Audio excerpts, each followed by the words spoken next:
Hello everyone, welcome to my channel.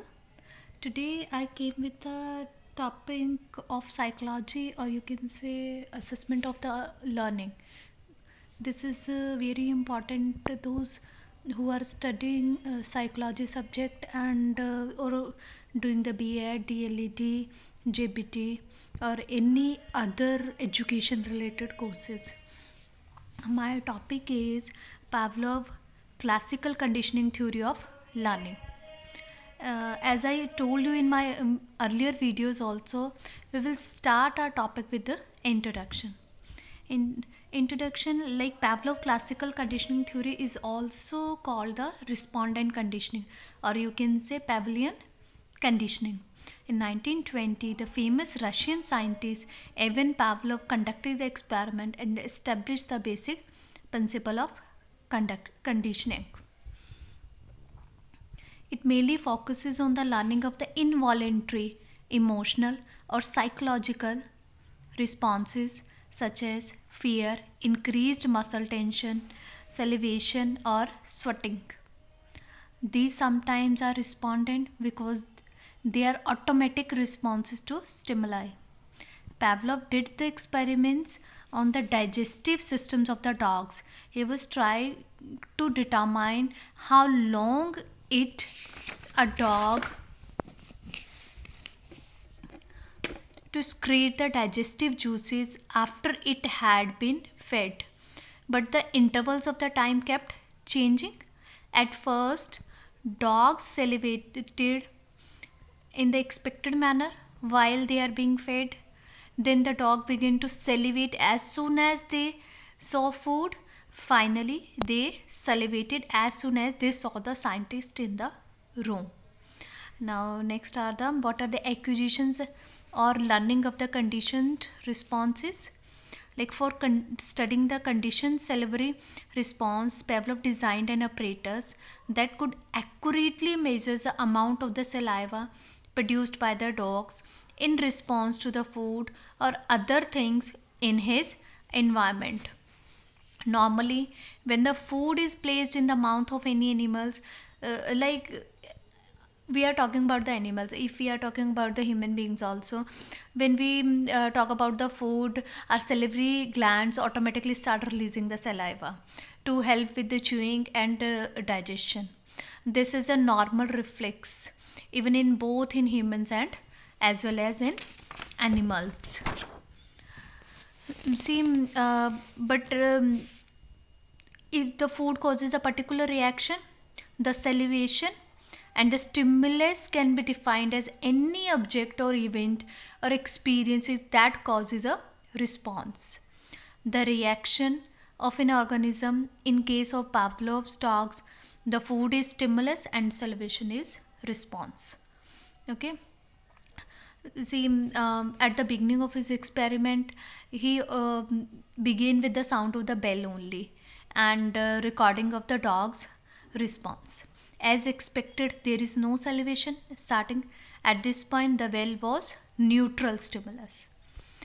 Afterwards, Pavlov fed the dog. The response was salivation. This was an unconditioned stimulus because we have not given any prior training that was needed to establish the natural connection between the food and salivation.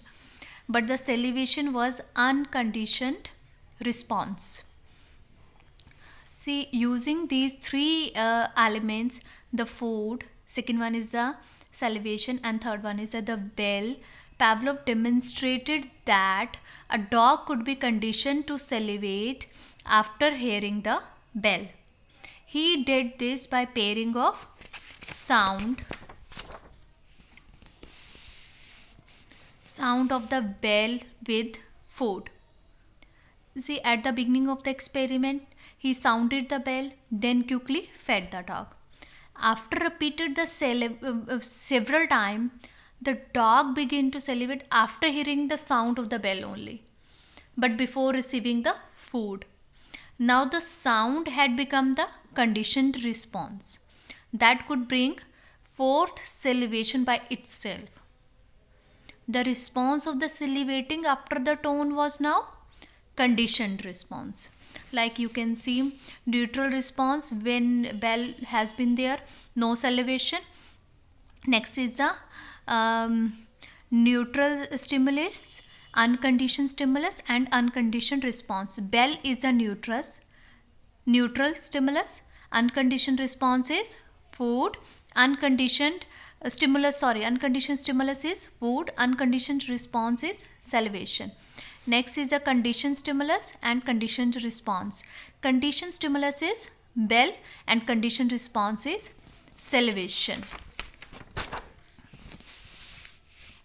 Now, what are the major educational implications of the Pavlov classical conditioning theory of learning? See, humans and animal behavior is always on the basis of the conditioned response, in which conditioned response helps in the development of the skills and abilities. First education implication is the habit formation. See, conditioned response gradually becomes an individual's nature, his habitual mode of response. Nature plays a very important role in place of human's life. This response leads to the clarity in one's activities and the same time in responding to the new situation. Pavlov has stated different kinds of habits based on education and discipline of any sort of thing are but a long chain of conditioned reflexes. Second is the development of the attitude. With the assistance of the principle, good and desirable attitudes can be developed in children. Desirable attitudes can be very helpful in the solution of a number of problems. And the third education implication is the teaching of the alphabets and the multiplication. See, this principle can be very profitable employed in teaching of the alphabets, or you can say phonetic sounds, and multiplication those who are teaching the simple maths, because the theory lays and emotional instability and practice. Fourth one is a cure of the mental and emotional instability. This principle provides a cure for children from the mental ill health or from emotional instability. Last one is the teacher's contribution. See, in developing the right conditioned response, the teacher makes a very important contribution generating a suitable atmosphere. It is desirable for the teacher to institute a system of rewards and punishment, because this will help in generating conditioned response rapidly. And my dear students, don't forget to write conclusion part at the last. Conclusion, how can we conclude that? See, I have already written. Conditioned response theory is very useful in the acquisition of speech, language development, forming good habits, knowing the names of various articles, acquiring various good attitudes, and study habits. It is also helped in the development of concept, learning symbols, formulas, spellings, multiplication, and in the treatment of the mental abnormality, emotional instability, and producing emotional integration. That's all about this topic. And don't forget to subscribe my channel for more videos. Kindly like and share my videos as well as. Thank you.